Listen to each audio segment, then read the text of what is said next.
Sobat Kairos yang terkasih di dalam Yesus Kristus, firman Tuhan pada renungan hari ini pada kita ada tertulis dalam kitab Yesaya pasal yang ke-43 ayat yang ke-18 sampai dengan ayat yang ke-19. Saya akan baca dan beginilah firman Tuhan. Firman-Nya, "Janganlah ingat-ingat hal-hal yang dahulu, dan janganlah perhatikan hal-hal yang dari zaman purbakala. Lihat, aku hendak membuat sesuatu yang baru, yang sekarang sudah tumbuh, belumkah kamu mengetahuinya? Ya, aku hendak membuat jalan di padang gurun, dan sungai-sungai di padang belantara." Demikian firman Tuhan.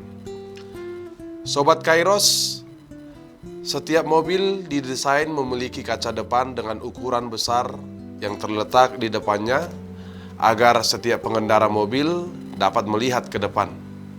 Sedangkan dua kaca spion kecil yang letaknya di sisi kiri dan kanan di mobil tersebut tentu itu diperuntukkan agar si pengendara mobil juga dapat melihat sesekali ke belakang. Demikian juga dengan hidup kita.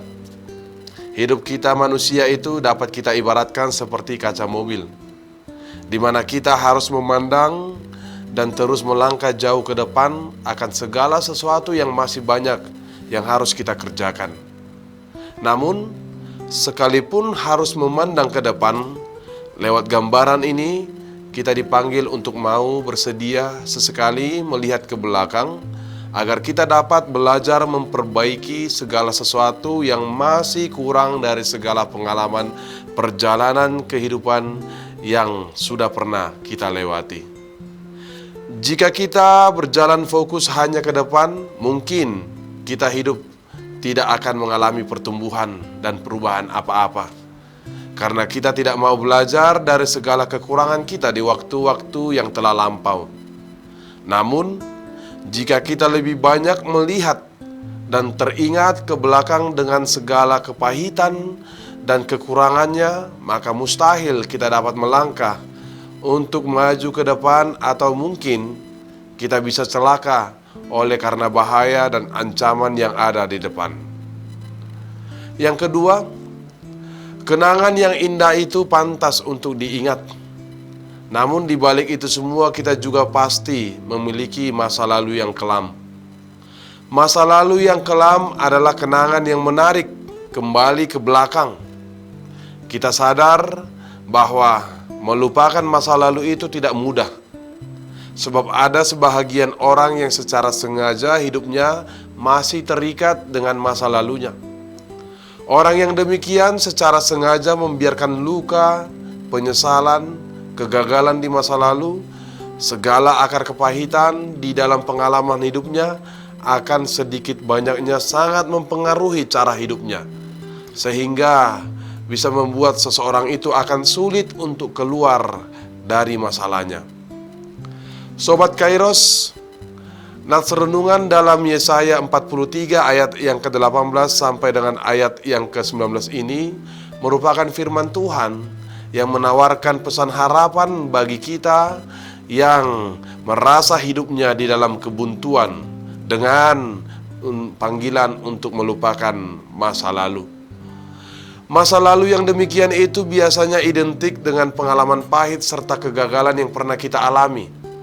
Namun sebagai orang yang percaya, melalui firman ini kita diarahkan untuk selalu berpengharapan hanya kepada Tuhan dan percaya akan segala janjinya. Karena Tuhan yang kita percaya bukanlah Tuhan yang dapat dibatasi oleh segala kesalahan dan pelanggaran kita. Firman Tuhan dalam nats renungan ini jelas dan tegas mengatakan Allah hendak membuat sesuatu yang baru.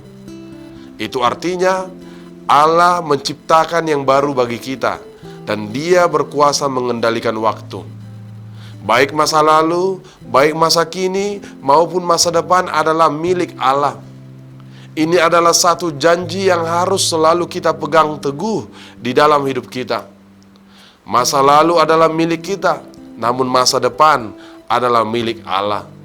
Semua masa adalah milik Allah yang ditujukan untuk memperlihatkan kasih dan kebaikannya kepada kita, umat yang dikasihinya, jika kita mau tetap hidup di dalam hubungan yang baik di dalam persekutuan dengan Tuhan.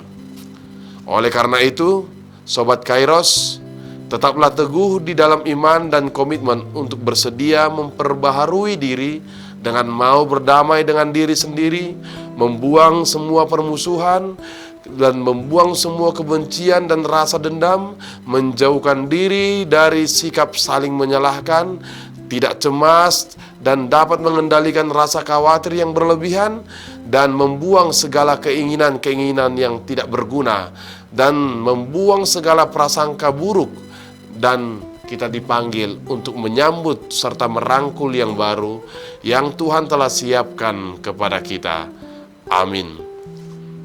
Selamat beraktivitas Sobat Kairos yang terkasih, dan Tuhan Yesus memberkati. Amin.